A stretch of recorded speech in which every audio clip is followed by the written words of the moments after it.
Hello, my name is Greg Lehman. Welcome to Moonbeams. My guest today is Randall James Tyrone. How's it going? Good. How are you? I'm doing just fine. It's an honor to have you on the show today.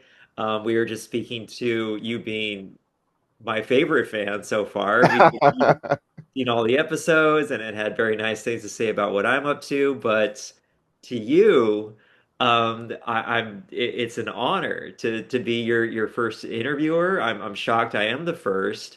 Yes. This is coming at a very special time in your life too. So if you could share about kind of the newness of what you're experiencing at the moment and why that is and what's due out from you fairly soon here.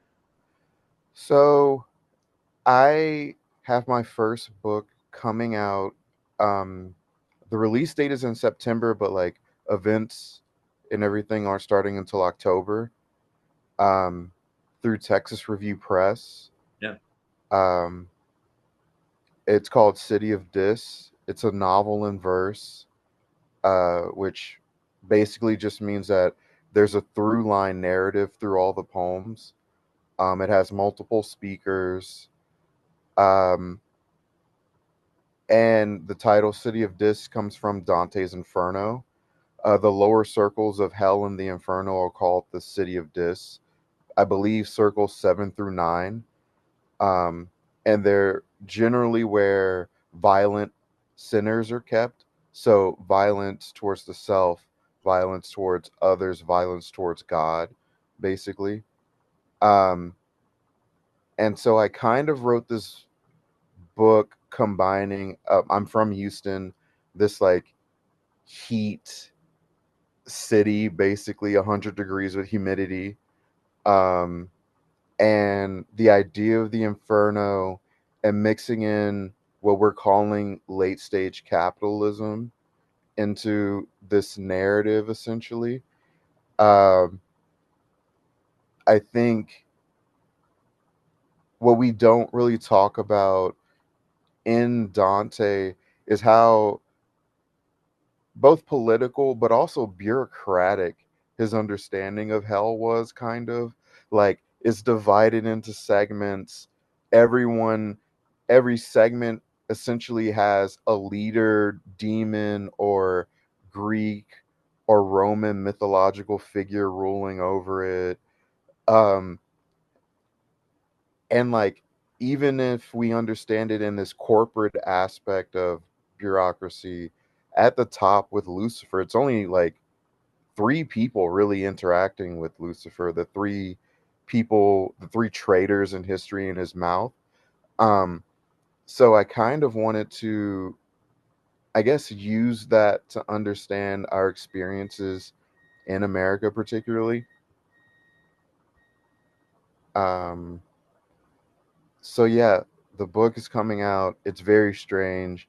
I kind of don't know what I'm doing. So I'm just doing everything, if that makes any sense. Yeah, well, there's so much there. I read the Inferno a very, very long time ago, but like discerning the bureaucracy involved um, is poignant because that's what we see here about people. I was just following orders, like that kind of thing, because Yes. these systems are built in to keep hell going by upper management, right? Like Yes. there's so much crossover there that I love to hear. And then I said I was going to bring up your poetry as well, and like you're pointing to the protection, the shielding and perpetuation that bureaucracy has on violence.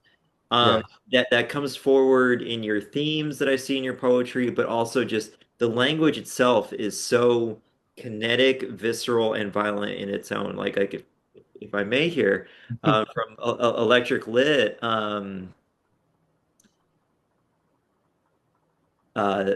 this is a body hollowing points.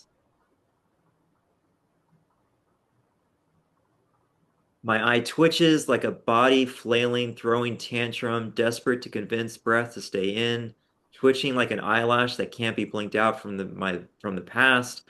All I see is bleeding. Why? I should know why, big brother, featureless, I love you. Like there's Everything is happening there. Just you know, like I used volcanic before I started recording, but that I think that captures this well, where it's so hot, it's striking at the physical body, the emotional heart. There's so much there, and it sounds like this is really coming to a head in City of Dis that's coming out soon, and I love to see it. I'm wondering if you could speak to before we get to the other questions. Yeah. Just have to say like just you know bouquets on bouquets for your work and what you're doing. But where would you say these visceral details, this attention to violence comes from in your writing? And yeah, I'll start there. I think violence is often um, both accepted and maligned or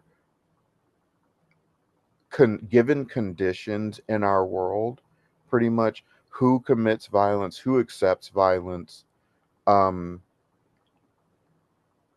like a place that both exists where I'm in Texas, in Houston, um, where a murderer can then be murdered by the state, essentially. So, like, you're not really mad at them about the violent act of murder. You're mad that they didn't do it in a way that you find acceptable, essentially. Right? Like, there's like in this state, which I try to like talk about in the book, you're discussing what is acceptable to the society at large. And I think like macro ideas like that are pushed to the background of the book per se. And you're more so seeing the reactions of these people who have essentially been conditioned to exist in a world where they know the rules don't really apply to them in the same way they apply to the upper echelon, I guess you would say, right? So, like trying to navigate this constant um, hypocrisy uh, that you are supposed to pretend does not exist is maddening. And I think in the book, there's a focus on like both inherent madness and the political aspects of madness. Like every revolutionary is considered mad, right? Um, the book focuses on blackness and brownness um, through various poems, and there is always this undercurrent of understanding that as a minority figure in this world, requesting equity is considered madness to an extent, right?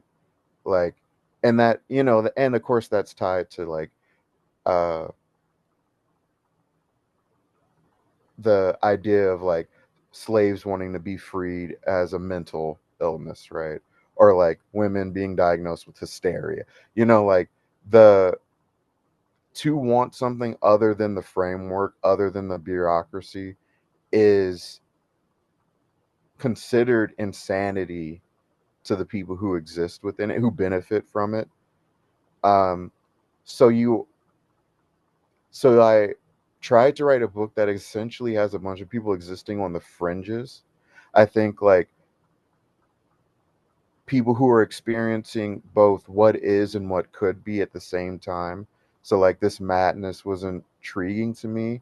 I said a lot of stuff. I don't know if any of it made any sense, by the way, just now. Um, but yeah, um, I think like violence, particularly when thinking of the city. Um, Spoiler alert for the book. Um, the last third starts with the title "That's a Ghost Wearing a Dead Guy," um, which I took from Adventure Time. Uh, but essentially, you have the speaker working for the embodiment of suicide at a hearse corporation, where they work a office job where they don't actually know what they're doing per se. Um, but I think like that idea was important because like going a person going to hell essentially is what happens in the book. Uh, what's the likelihood you would ever meet Lucifer, right? You're probably meeting a middleman, and that's who you would be under. Like, there's a line that's so weird to quote myself right now. That's very strange. You get it. That's But what the interview is, man. Yeah, yeah. I have a line that says, "How often do you meet your oppressor?" Um, so like, which was so in that state of madness, like violent outlashing is probable and sometimes necessary. Um, and it's just reaction. And I think we don't give each other enough space to react, and there isn't enough space to react. Um, and I feel lucky the book is coming out in this current climate. Um, I feel right now there's two poles, and a 80 to 90% of the population's in the middle. And when I say that, I'm the two poles being people who are willing to physically act, and we have fence sitters. And when you are a fence sitter, your life essentially is dictated by the people who act. Um, and although I don't want to get this podcast or this interview canceled in any way, particularly since I binged all of it within the last 24 hours, but like, when you think of like how a couple hundred people could essentially overthrow this government and then be pardoned 4 years later for all of it. Like, we are in the space where I think people have to kind of realize things are moving and they aren't waiting for you to understand what's happening. And I think that's a large part of the book to an extent.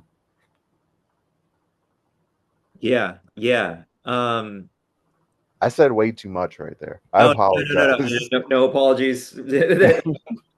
I have not edited anything out of this show yet. I I'm will going to be edit out the first, apologies. yes.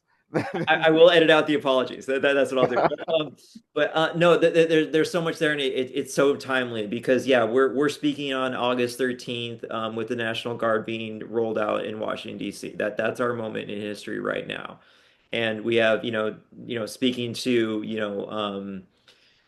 I would probably divide the more radical sides of the parties like in our country right now with like a Mamdani who like does want the radical change that most people are for, and Yeah. that being wild and mad, as opposed to the moderates or the status quo.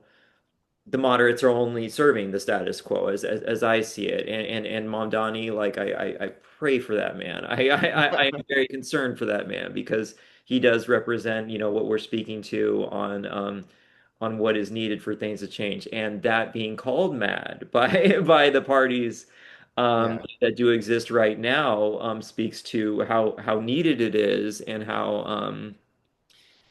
how that bureaucracy works, where it calls anything besides what's happening wild and out of the question. When no, that is that's what I would like. That's what I think is necessary too. And to tie that into the metaphor of what you're doing with your poetry and the visceral nature of it, I think just only adds to how hard it hits, to how important your work is, and how important poetry can be to giving voice to these issues and especially this time as well.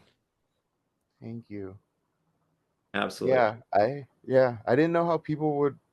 Well, I mean, the book's not out yet, as of now, of August 13th. So I guess like just like me, someone will one day binge all of your videos and will be confused by what I'm going to say next. Yeah, I didn't know how people would receive the book or my poems in general. Um, I think, well, for one, the the book in itself is like kind of the opposite of everything you're taught to, or the the quote unquote MFA theory schools teach you not to do. Like I started my MFA in what, 2015, 2014, something. Um and people were very much against novel and verse. Not in my school, but just in like the ether, right, of like what was being published, um or like the idea of project books, Mm. particularly as your first book, seemed like you maybe shouldn't do that or something like that. Like it was kind of discouraged. Um, and so yeah, I kind of do, I guess, exist in the like being really bad at following directions a little bit. Well, good, good. Outstanding. Almost. Um, and then drafting off of that, with all of this, what is exciting you most about poetry at the moment? Um, I think poetry right now is very chaotic, and I like chaos a little bit. Um, both for the surprise of chaos, you don't really know what's going to come out of it, um, but also at the possibility of something new happening.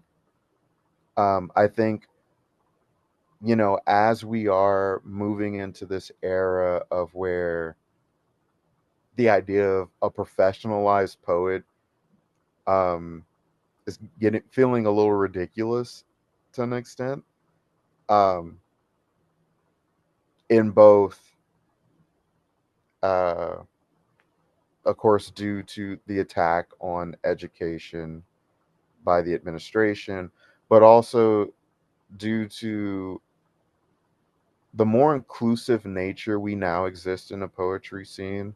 Like I remember there was in undergrad there was a big divide between the page and the stage talk, which I don't feel the the upcoming generation even thinks like that, which I'm very happy about and I'm very excited about.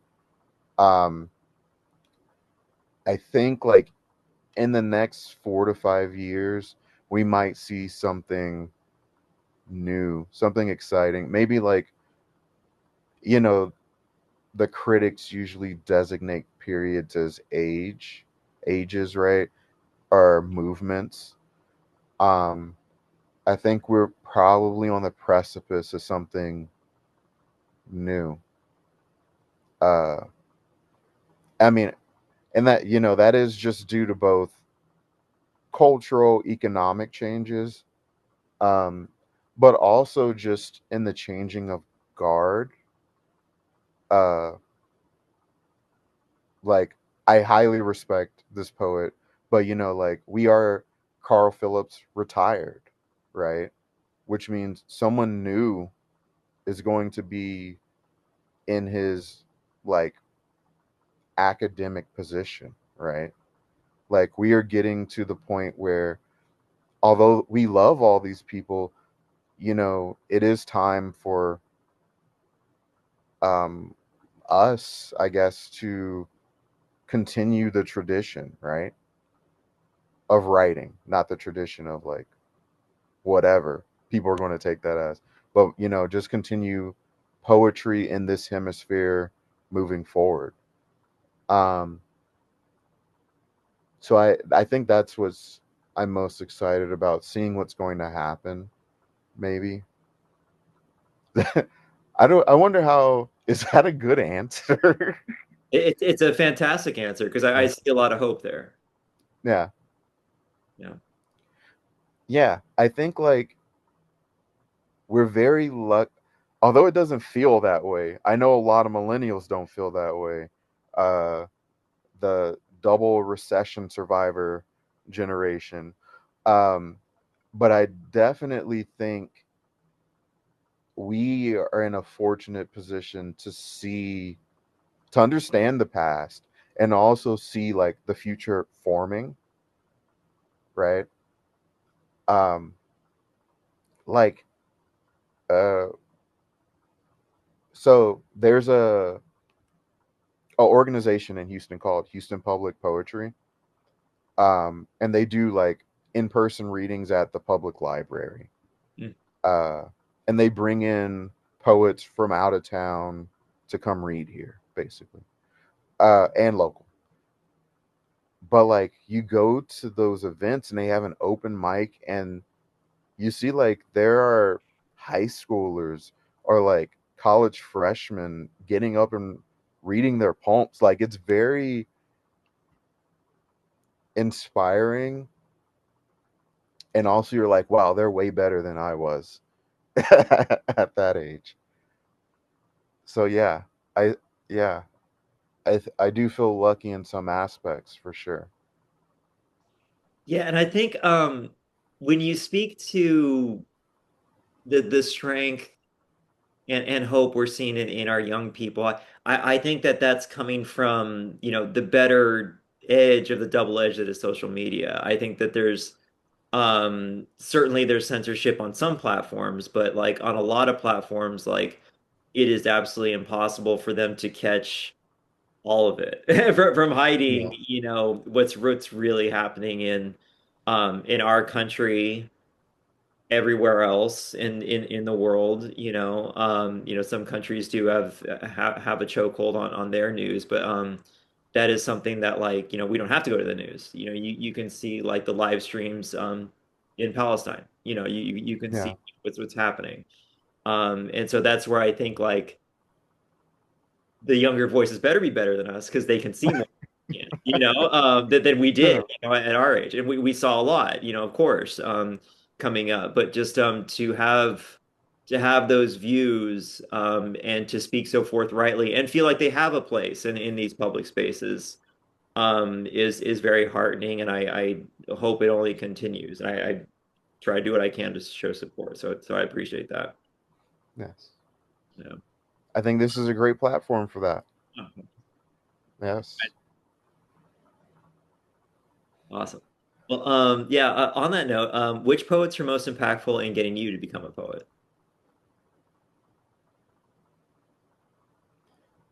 This is like a laundry list answer. I think like to be at the point where I have a book coming out was completely based off the kindness of others and luck to an extent. Um, I had a, I have to start. I had a professor, Martha Serpis at U of H. She teaches in the creative writing department. Um, and it was the fall semester of my senior year, and I was in her office, and I was like, I don't know what to do now. And she was like, why don't you apply to grad school? And then I was like, I don't have any money. and then she was like, I'll pay for it. Um, and then she paid for the application that got me waitlisted at the University of Michigan. I only applied to two schools that time. Um, and when I got waitlisted, although I didn't get in, I felt like, oh, maybe if I applied to a few more places, I could get in somewhere. Um, so, like, in that moment, she gave me essentially the opportunity to see that this was even possible. Um, so I'm forever thankful to Martha. Um, and that kind of just goes into like Harvey Hicks at the University of Wyoming, Beth Lafreda, who's not there anymore, she's at Pratt now, uh, believing in me enough to like get me into their MFA program. Um, and then Natalie Diaz, um, she was actually my instructor at the Idlewild Arts Foundation in California. Um, that was a very strange summer because it kind of looked like I was just following her because I got into Idlewild and Tin House that summer, um, as a Tin House scholar, and she was teaching at both. So Yeah. it kind of just looked like I was just following her up the West Coast, basically. Um, Good luck. yeah. um, and then Cornelius Eady was my professor at Tin House. Um, and I had stopped writing maybe 5 years ago. Um, and Natalie emailed me and asked me for a poem, which I had. My laptop had died after grad school, so I essentially didn't have any of these poems that are in the book. The poems you read on Electric Lit, I had to go to Electric Lit and copy paste them to re-get them. Yeah. Um, so I had nothing. So Natalie was like, "Could you send me something by like midnight?" And then so I essentially rushed to write a poem for them, uh which led into the rewriting phase and this book that now exists. Yeah. um I have to thank Banu Capel. um she was at Naropa in Colorado at the time. uh for those who don't know, Wyoming, the University of Wyoming's in Laramie, Wyoming. So it's 2 hours approximately away from Denver. Um, Banu did a visiting writership while I was there at Wyoming and has been supporting me ever since. Um, Even when she's left this country and like she still emails me. Uh, just the kindness I've experienced from other people, um, has led to this moment for sure. And although I typically fall ass backwards into things. Like even this interview, like it happened because I saw Taylor talking about it on Instagram, Dr. Taylor talking about it on Instagram. Um, yeah, it's just been a lot of luck, I would say. Um, yeah. Uh, oh, and I guess like I definitely should thank. There's a poet and musician named Laura Eve Ingle. She was getting her MFA in Wyoming and at University of Houston when I was an undergraduate, and she was my first creative writing class when I didn't know one that poets still existed.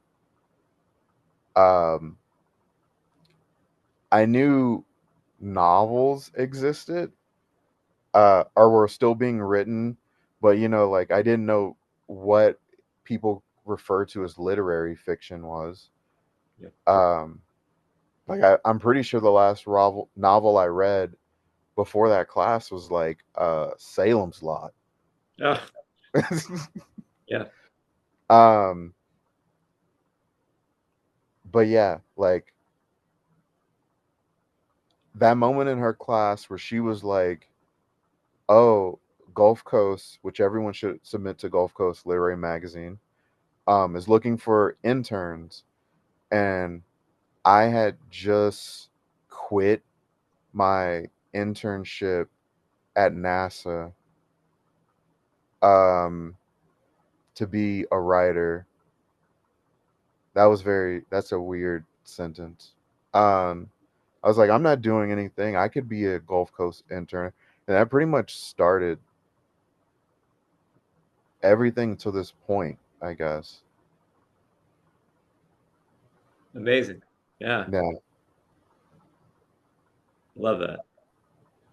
very weird to And think awesome. about at this Yeah. point. Well, I was just talking to somebody about how like when people talk about careers or like the direction of your career and everything like that, like nobody has control over it, but you put energy on, hopefully your passions if you have that privilege, and Yeah. hopefully when you include the right people and are doing the right work with the right values, hopefully things happen. And yeah, you just keep trying, but like going up and down the coast and everything like that and being on the trajectory that you've been on is just it's an extraordinary journey and it's leading to great places. It's awesome. Yeah. Maybe one day I'll think harder about it. Uh it was yeah, I'm still very much in the like the preparation mode, I guess you would say. Hmm. Like all this stuff is leading into this book that isn't out yet. So you're like I guess like a more reflective time period will come when I feel like when over. Whatever that means, right? Yeah, Um I guess when the book is out, maybe. I hear. Yeah. Yeah, awesome, awesome. Um, and then yeah, so leading to my next question, if you could change something about how culture views poetry today, what would it be?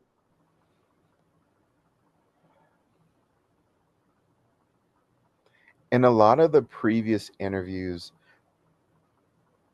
I'm thinking of the Monica interview particularly right now, Yeah, yeah, where she talks about how poetry is taught, or and like people not knowing the existence of contemporary poets, but how that's changing with like the Teach Living Poets organization. Um,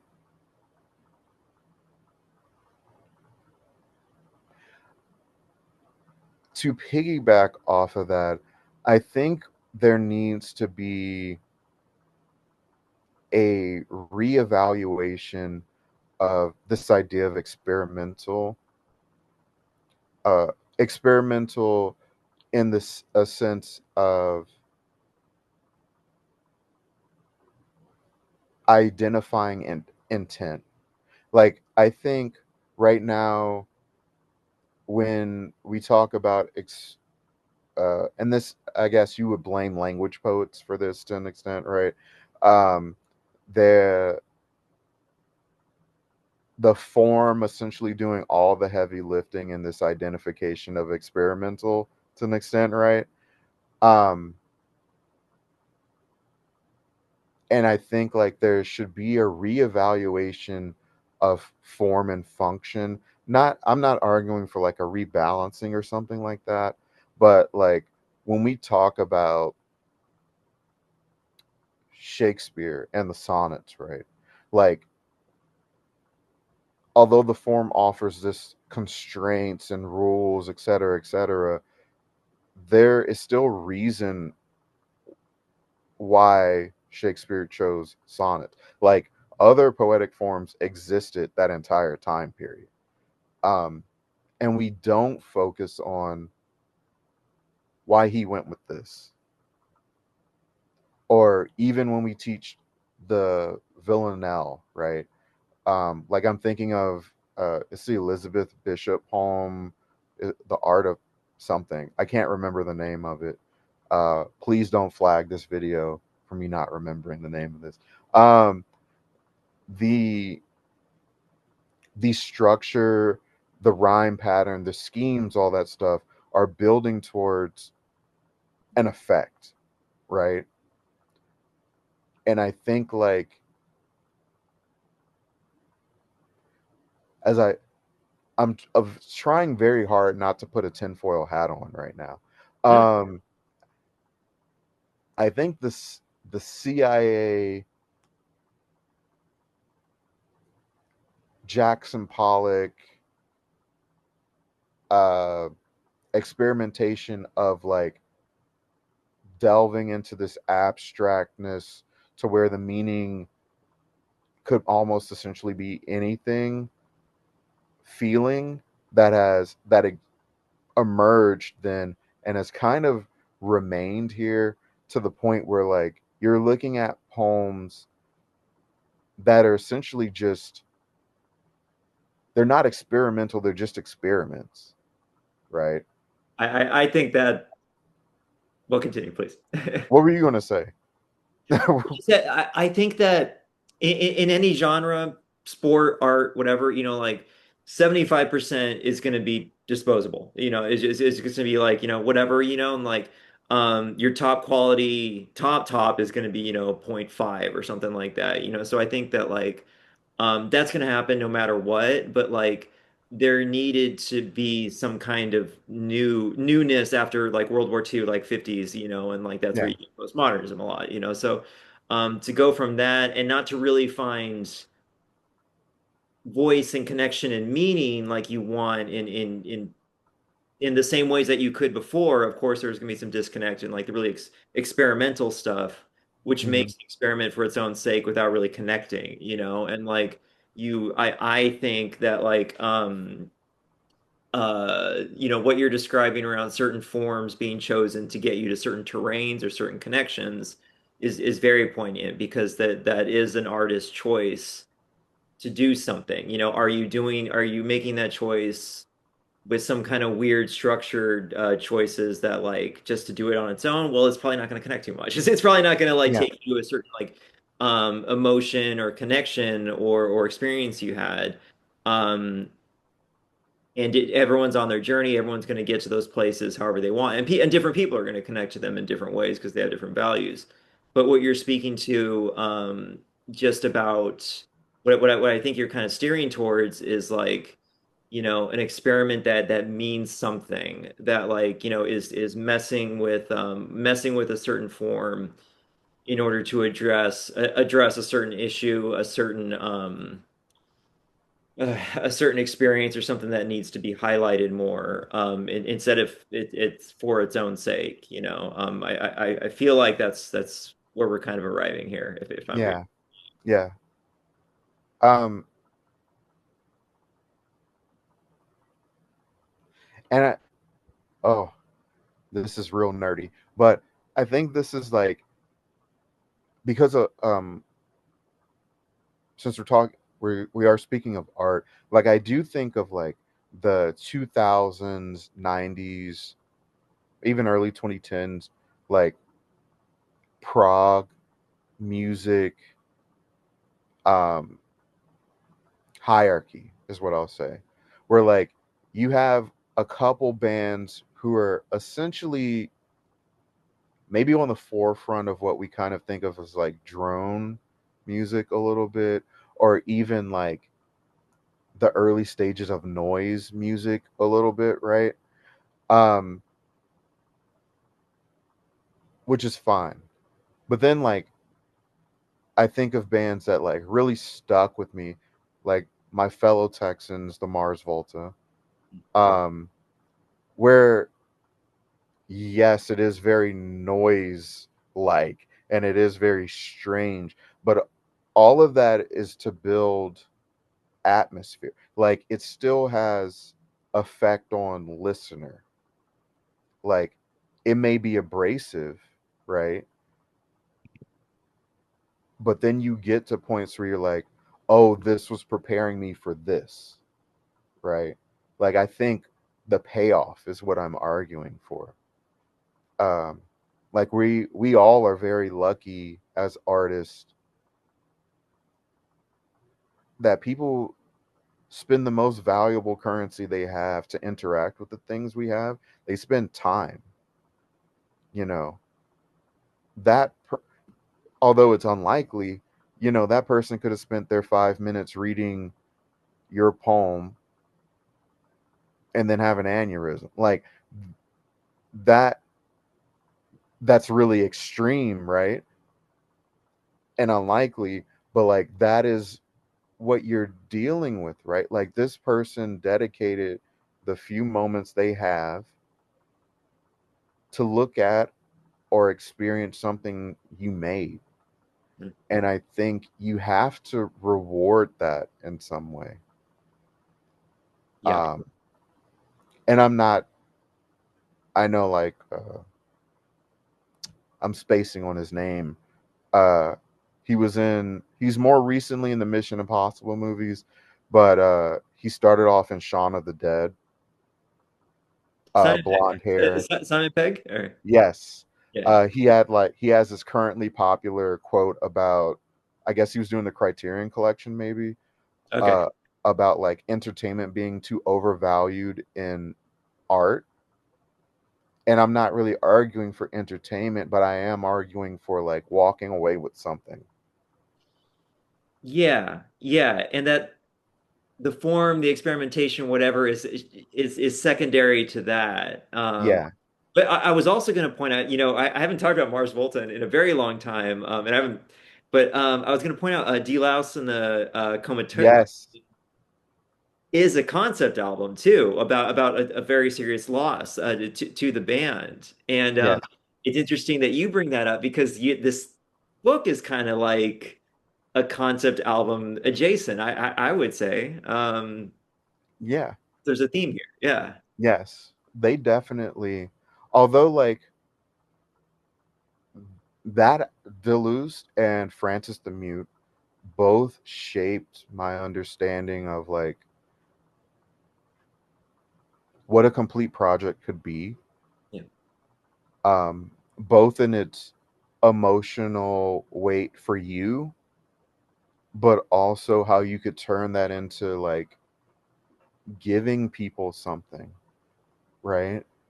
Um, this is a little personal, but like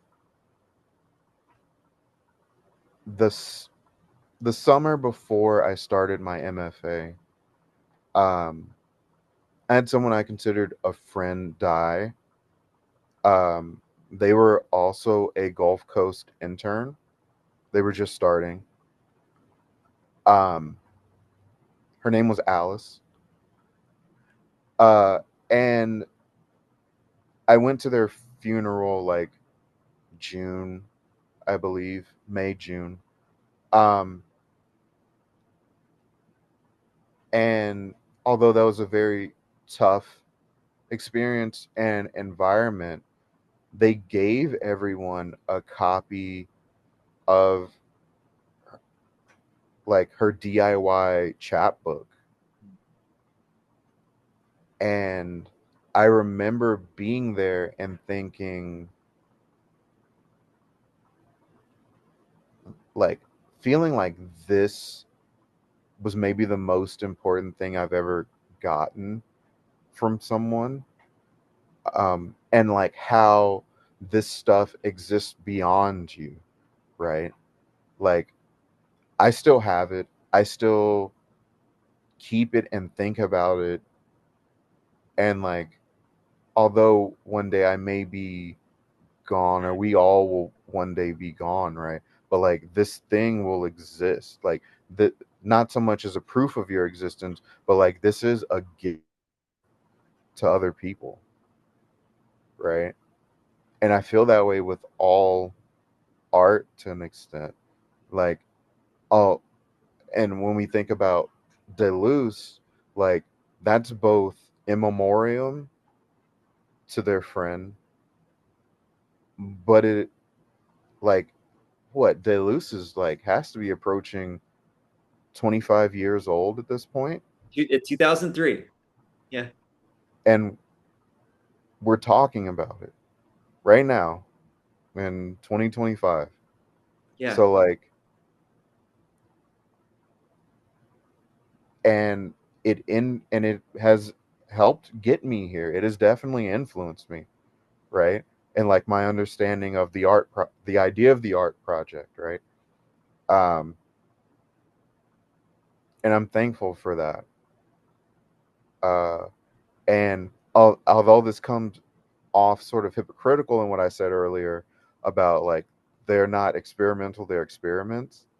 I think like I do view art in a like research esque mindset to an extent. Like you don't know what you're doing will matter.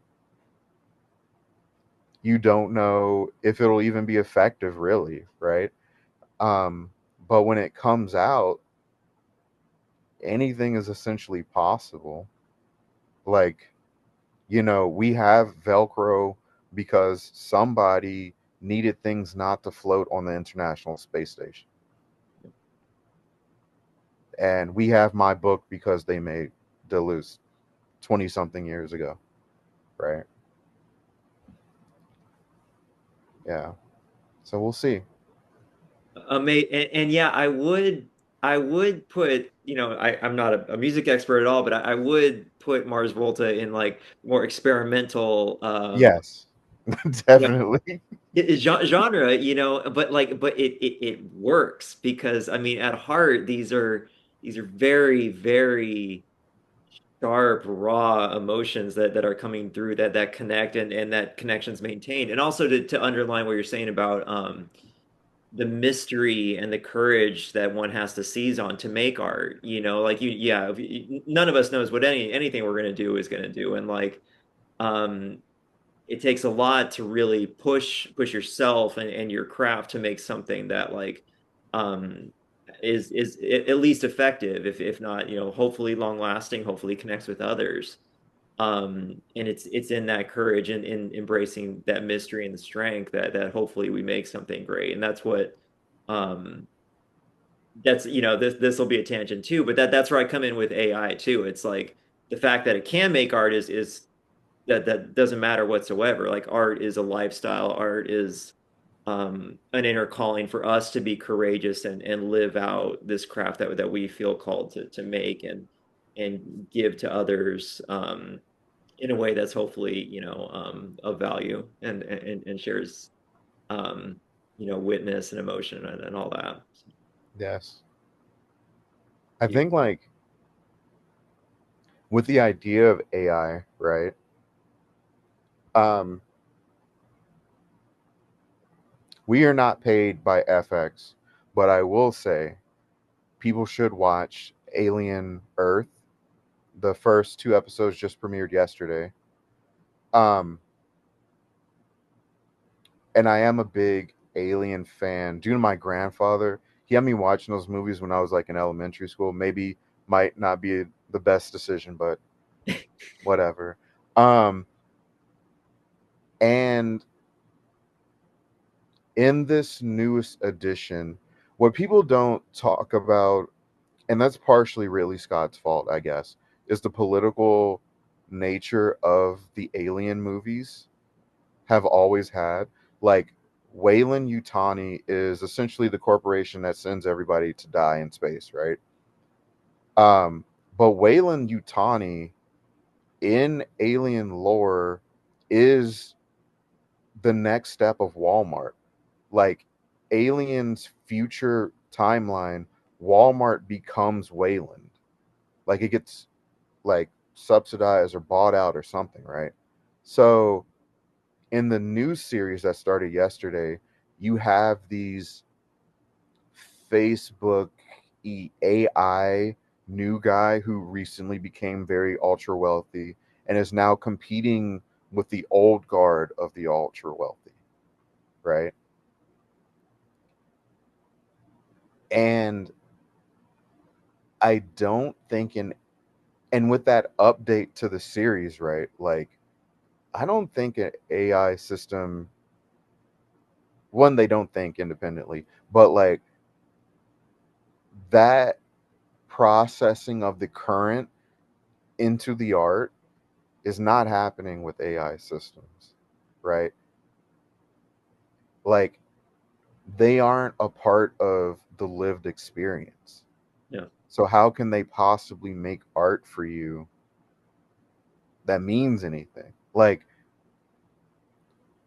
what is the phrase? There's no skin in the game. Well, they don't have skin at all, but like, there is no stakes for them, right? Yeah, I come back to that because I mean, like some of the best art is always going to be the political responses from people who have lost everything Yeah, their skin's in the game, in every sense of the term, and like an AI also doesn't have, a home country and all that. It was not yeah. occupied, so there's all that too. And I'm on episode one of Alien Earth 2. So we'll do a sequel where we go Yes, series. we Yeah. must. We must. Yeah. But point well taken for sure. Cool, cool. All right. Well then moving into the word association here. I got Oh two God. here. You ready to rock? Yeah, let's see what happens. Cool, cool. All righty. Filter,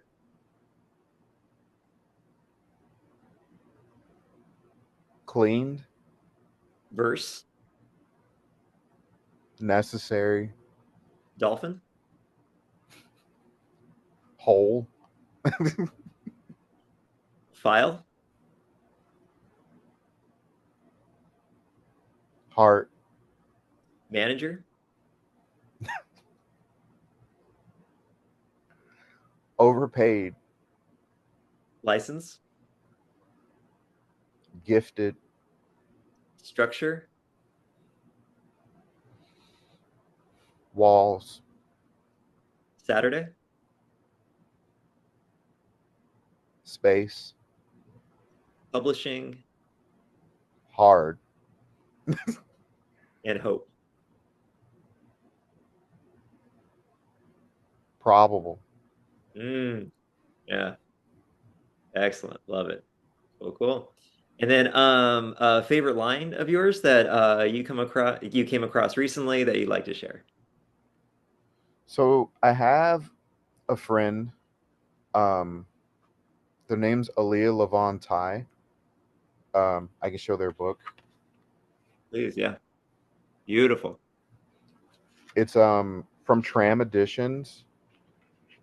Um, the the creator of Tram is basically Glenn Shaheen.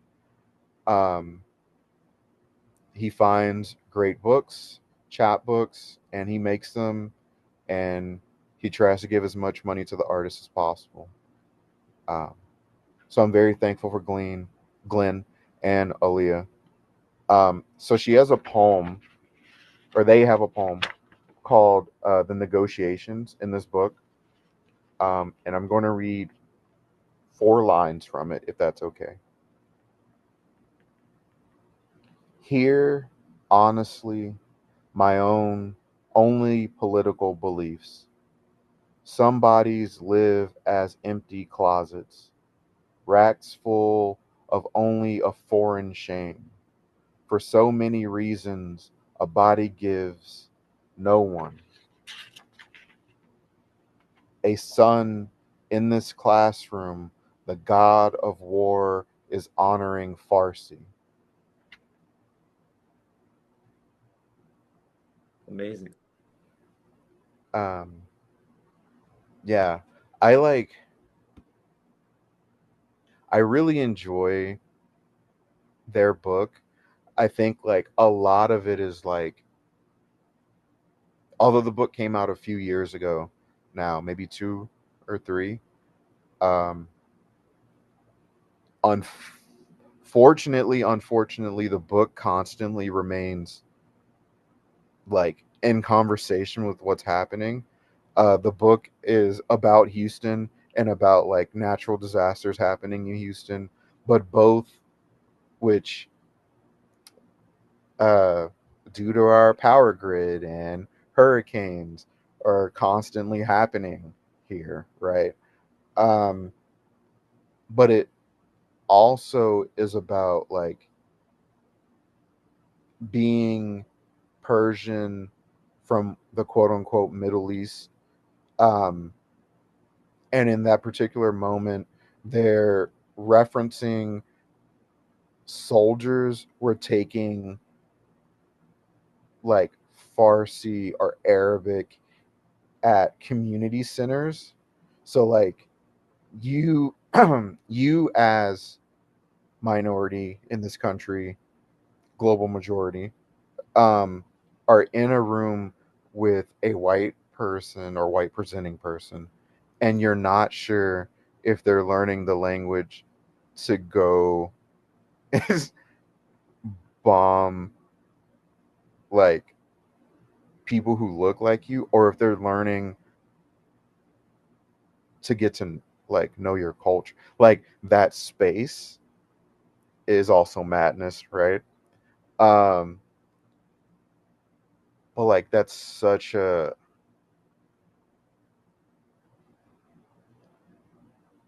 ugly and beautiful moment that I got from that book, right? Um, and yeah, I'm thankful that I get to read this stuff, right? That I knew it existed. Yeah, yeah. I'll ask, like, do you think madness is a lack of trust? Mm, I think madness is. I'll say yes and no, but the yes, I think it is a lack of trust, but the no is, I think it's a lack of being trusted, Mm, right? You don't trust this person, so it must be madness.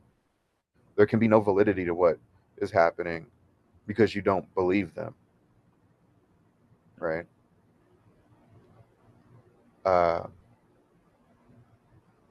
and out and like while glossing over the histories and everything associated that comes with belief, or like who's earned your belief, your trust, right?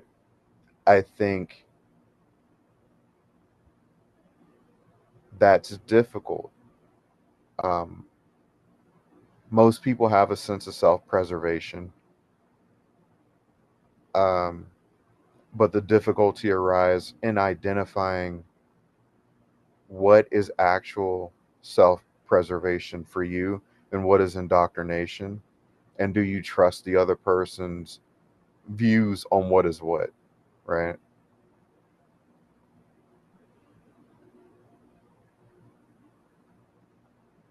And I guess like true or quote unquote true madness, right,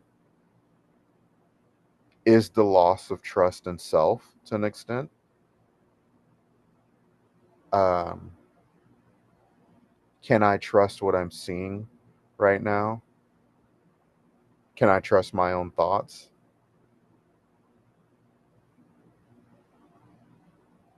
Yeah. So I guess it is yes and no.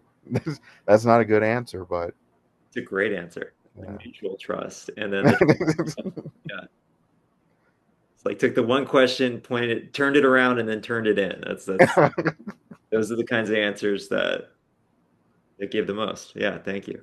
Um, well, with that, this easily one of my favorite interviews, Randall. Thank Oh, you so much for this. But please underline when, where your book will be coming out soon.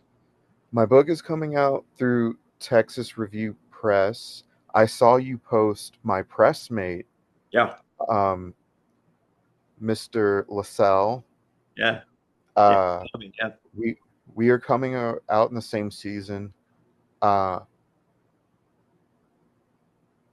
I still haven't read the email, but from what I remember, bookstores start getting shipped early September, and then people who pre-order get it late September. And I start doing readings in October. Uh, Excellent. yeah. Uh, and if you want any sneak peeks, I guess, um, Southern Indiana Review put one of the poems up online, and I wrote like a vaguely insane uh background information below the poem or whatever. So we'll see how people feel about that. Awesome. Can't wait to read it. Everything you're sharing about it makes me very excited to read it. Yeah, timely, strong, visceral, just all of it. Just a huge fan already. But Randall, thank you so much for everything you're doing, for giving, all of it, myself and everybody watching here, just a very deep, brave, courageous look into this first part of your publishing career. This it's a joy, and I can't wait to see what's next. Thank you for having me, and thank you for doing all this. My pleasure. It's an honor. We'll talk soon.